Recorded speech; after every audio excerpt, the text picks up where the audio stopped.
बिस्मिल्लाहिर्रहमानिर्रहीम। अस्सलाम वालेकुम स्टूडेंट्स, उम्मीद है आप खैरियत से होंगे। आज की वीडियो में हम class 9th maths Punjab text book board chapter number 9 exercise 9.4 को कंप्लीट करने जा रहे हैं। स्टूडेंट्स, प्रीवियस लेक्चर में हमने क्वेश्चन नंबर 4 में टेसिलेशन पढ़ा था, उसकी प्रॉपर एक डेफिनेशन पढ़ी थी कि वो क्या होता है। मैं आपको अगेन एक दफ़ा बता देती हूँ क्यों बताना है, क्योंकि आपने question number 5 and question number 6 में अगेन टेसिलेशन के बारे में ही पढ़ना है। तो यहाँ पे देखें, हमारे पास जो टेसिलेशन है वो क्या होता है कि एक ऐसा पैटर्न, जैसे आपकी टाइल्स होती हैं, घर में टाइल्स लगी हुई है ना, वो बिल्कुल सेम शेप्स की होती हैं। ठीक है, सेम शेप्स की स्टेप बाय स्टेप लगाई जाती हैं और उसके अंदर कोई भी गैप नहीं छोड़ा जाता। और ऐसा लगता है, उसको देखने में दूर से ऐसा लगता है कि ये एक कारपेट है। ठीक है, यानी कि इसके अंदर सेम ये एक ही चीज़ लगाई गई है। ऐसा नहीं लगता कि ये एक सेपरेट टाइल है। ठीक है, क्यों? क्योंकि उसके अंदर ना ही कोई ओवरलैपिंग होती है और ना ही कोई गैप छोड़ा जाता है। तो इसलिए इसको क्या कहा जाता है? टेसिलेशन। टेसिलेशन जो है वो निकला ही टाइल से है। जैसे एक ऐसी शेप, एक ऐसा पैटर्न जिसको टाइल्स कहा जाता है, जो कंप्लीटली एक फ्लैट सरफेस से कवर हो। जैसे मैंने आपको बताया, ऐसा लगता है कारपेट बिछी हुई है, तो वो एक फ्लैट सरफेस होती है, एक फ्लैट सरफेस से कवर होती है, जहाँ पे वो विदाउट किसी गैप के, विदाउट किसी ओवरलैपिंग के दिखाई जाती है।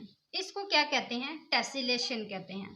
तो यहाँ पे क्वेश्चन नंबर 5 को पहले पढ़ लेते हैं कि a tessellation is created by repeatedly reflecting a base shape. अब वहाँ पे क्या बताया जा रहा है कि वो जो टाइल है वो कौन सी शेप की है? वो एक बेस शेप की है और रिपीटेडली वो वही शेप रिफ्लेक्ट कर रही है। ठीक है, बार बार हमें वही शेप नजर आ रही है। जैसे एक अगर कोई कपड़ा है, उसके ऊपर एक जैसे फूल बने हों, तो क्या वहाँ पे ऐसा लगता है कि कोई कटिंग वगैरह हुई हुई है?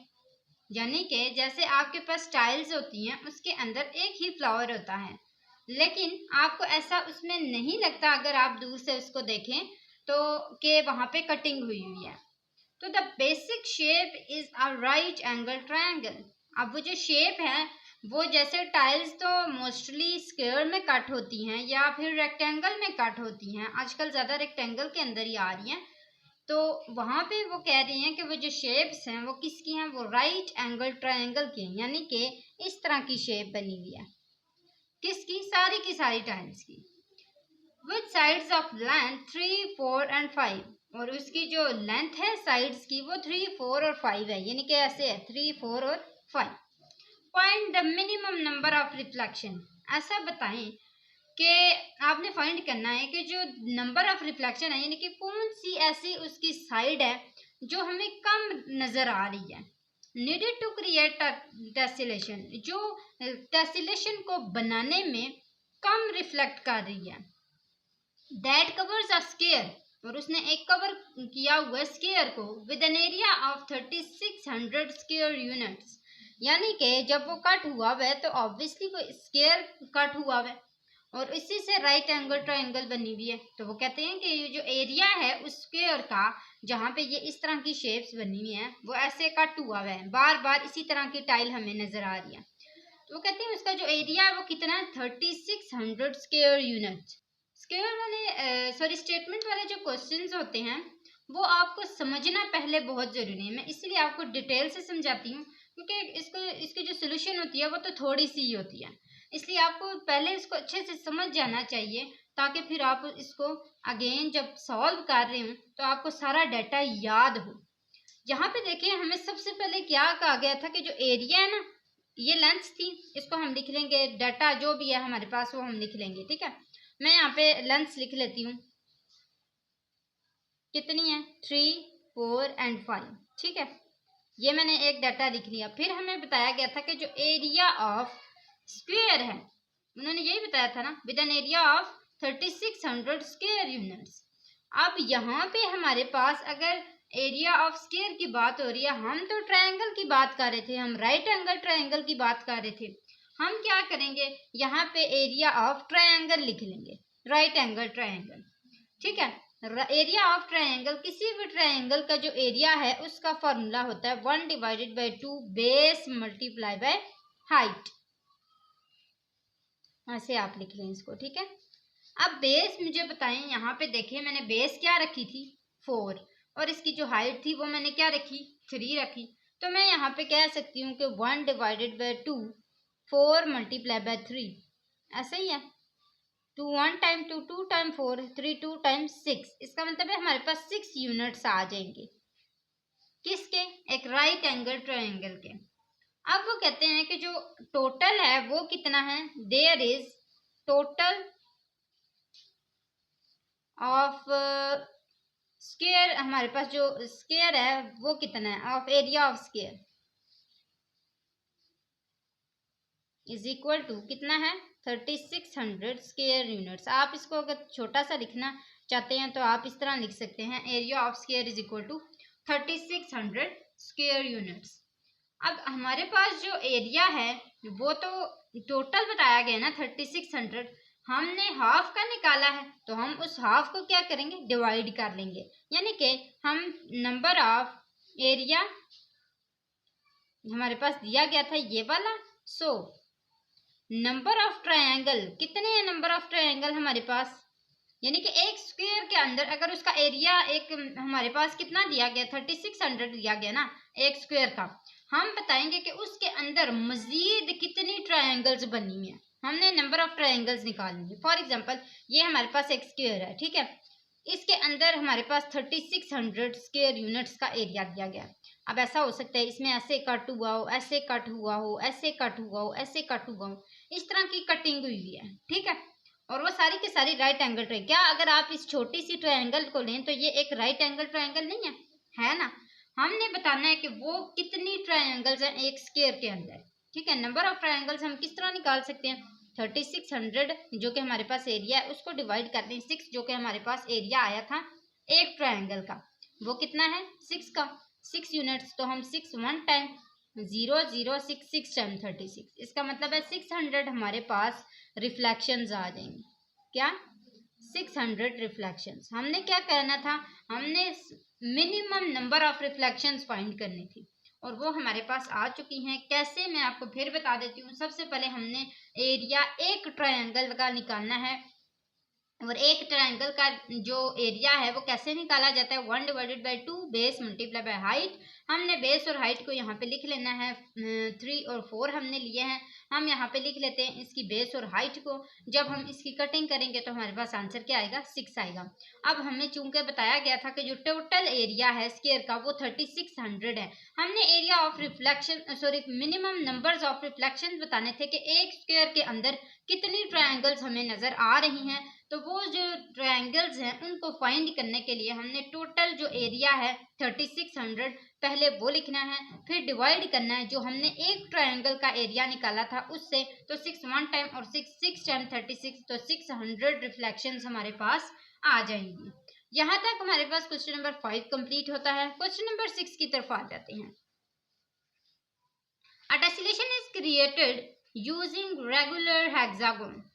मैंने आपको पहले भी बताया हुआ था कि जो हेक्सागोन है पेंटागोन है उन सब की साइड्स आपने याद करनी है। प्रीवियस लेक्चर में मैंने आपको बताया था क्योंकि उसमें एक क्वेश्चन पूरा ही इसके ऊपर बेस्ड था। Each hexagon has a side length of 5 centimetre. हमारे पास जो हर हेक्सागोन है यानी कि एक हमारे पास जो टाइल है उसकी शेप इस तरह की बनी हुई है कि उसके अंदर हेक्सागोन बने हुए हैं और हर हेक्सागोन जो है उसकी 5 सेंटीमीटर लेंथ है एक साइड। तो find the total area of tessellation. आप बताएं कि उस एक टाइल का टोटल एरिया कितना होगा। यहाँ पे हमें बता दिया था, यहाँ पे हमने फाइंड करना है। If it consist of 25 hexagon, अगर उसके अंदर 25 हेक्सागोन्स हों, जैसे यहाँ पे हमने खुद फाइंड किया था ना कि 600 रिफ्लेक्शंस हैं, यहाँ पे हमें बता दिया गया है कि उसके अंदर 25 हेक्सागोन है और उसकी जो एक साइड है वो 5 सेंटीमीटर के इक्वल है। And total perimeter of the outer as, और उसके जो आउटर एजेस हैं यानी कि जो कोने हैं वो कितने के इक्वल हैं, वो टोटल पेरीमीटर हमारे पास टेस्लेशन का है। यानी कि यहाँ पे वो कह रहे हैं कि 25 हेक्सागोन है और इसका जो टोटल पेरीमीटर है पेरीमीटर है वो क्या है, वो उसके जो साइड हैं, आउटर एजेस हैं, उसके बराबर है। फॉर एग्जांपल यहाँ पे हमारे पास हेक्सागोन किस तरह का होता है, ऐसे। अब ये जो इसकी आउटर है ना, इससे हम इस तरह मजीद ऐसे ऐसे ऐसे करके शेप्स बना रहे हैं। जो आउटर एजेस हैं उनके बारे में बता रहे हैं कि वो टोटल पेरीमीटर है, एज्यूमिंग इट्स परफेक्ट हेक्सागोन, और ये भी हो कि वो जो हेक्सागोन है वो बिल्कुल परफेक्ट हो। सबसे पहले तो हम कहते हैं कि जो इसकी वन साइड है, जो इसकी वन साइड लेंथ है या वन साइड है, वो किसके इक्वल है, 5 सेंटीमीटर के इक्वल है, यही बताया गया था। अब हमने क्या करना है, हमने एरिया निकालना है किसका, हेक्सागोन का। क्यों, क्योंकि हमें कहा था find the total area of tessellation. हमने लिखना है एरिया ऑफ अ हेक्सागोन, एक हेक्सागोन का एरिया जो है वो हमारे पास कितना होगा, और उसी से हमें पता चलेगा ना फिर टोटल जो हमने फाइंड करना है। Area of one hexagon is equal to 3 square root 2 3 square root 3 divided by 2 multiply by 5 का होल स्क्वायर। अब 5 टर्म क्या होता है, 25 होता है। हम इसको भी डिवाइड कर लेते हैं, ये हमारे पास आ जाएगा 2.598 और मल्टीप्लाई बाय, आगे हमारे पास 5 टर्म 25 होता है, तो ये आ गया 25 इज इक्वल टू कितना आ गया, 64.95। अब एक जो हेक्सागोन है वो उसका जो हमारे पास एरिया है उसका आंसर आया है 64.95। अब टोटल कितने हेक्सागोन्स हैं, 25 हैं। हम 25 के साथ इसके एरिया को मल्टीप्लाई कर देंगे। टोटल हेक्सागोन कितने हैं, 25, और एक एरिया जो है उसका हमारे पास 64.9 था, तो एरिया ऑफ 25 हेक्सागोन का एरिया कितना होगा, 64.95 मल्टीप्लाई बाय 25। इनको मल्टीप्लाई कर लेते हैं, तो यहाँ पे जो हमारे पास आंसर आता है वो है 1623.79 सेंटीमीटर का स्क्वायर होगा, क्योंकि हमारे पास एरिया की बात हो रही है। अब इसके अलावा यहाँ पे हमने फाइंड करना है पेरीमीटर ऑफ टेसिलेशन को, और किससे, टोटल आउटर साइड से। टोटल आउटर साइड्स अब कितनी होंगी, यहाँ पे हम लिख लेते हैं टोटल आउटर साइड्स। और ये आपके बुक पे शेप बनी हुई है, आपने वहां से काउंट कर लेने हैं, वो टोटल कितने हैं, 38 हैं। ठीक है, हेक्सागोन की जो आउटर साइड्स होती है ना वो टोटल 38 है, आपने वो लिखनी है। और फिर लिख के उसके बाद आपके पास टोटल कितना, यहाँ पे एक साइड की लेंथ थी 5, तो 5 मल्टीप्लाई बाय 38 करेंगे तो ये आपके पास जो है ना 190 सेंटीमीटर इसकी एजेस भी आ जाएंगी। और ये इसके अलावा इसको हम क्या कह लेंगे, ये पेरीमीटर है किसका, टेसिलेशन का, पेरीमीटर ऑफ टेसिलेशन। यहाँ तक आपके पास क्वेश्चन नंबर 6 भी सॉल्व हो गया। क्वेश्चन नंबर 7 की तरफ आते हैं। इसके लिए ये जो क्वेश्चन नंबर 6 है, इसके लिए आपने अपनी बुक में एक शेप बनी हुई है हेक्सागोन की, मुसलसल इस तरह की शेप्स बनी हुई है, वहां से आपने वो काउंट कर लेनी है, तो आपको ये सारा समझ आ जाएगा अच्छे से। क्वेश्चन नंबर 7 की तरफ आते हैं। यहाँ पे हमारे पास क्या है, regular floor is 12 metre by 15 metre. एक हमारे पास फर्श है जो कि 12 मीटर बाय 15 मीटर है। हाउ मैनी स्क्वायर टाइल्स, उसके ऊपर कितनी जो स्क्वायर टाइल्स लगी होंगी, ईच 1 मीटर बाय मीटर, और हर टाइल 1 मीटर बाय 1 मीटर है। Are needed to cover the floor, और जिसको जरूरत है किसकी, फ्लोर को कवर करने की।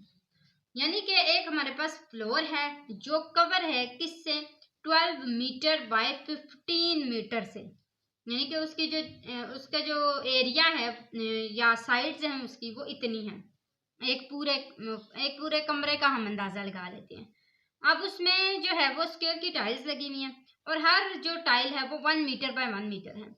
अब हमें बताएं, फाइंड करें कि उसको कितनी टाइल्स की जरूरत होगी। ठीक है, हमने क्या करना है, टाइल्स को फाइंड करना है।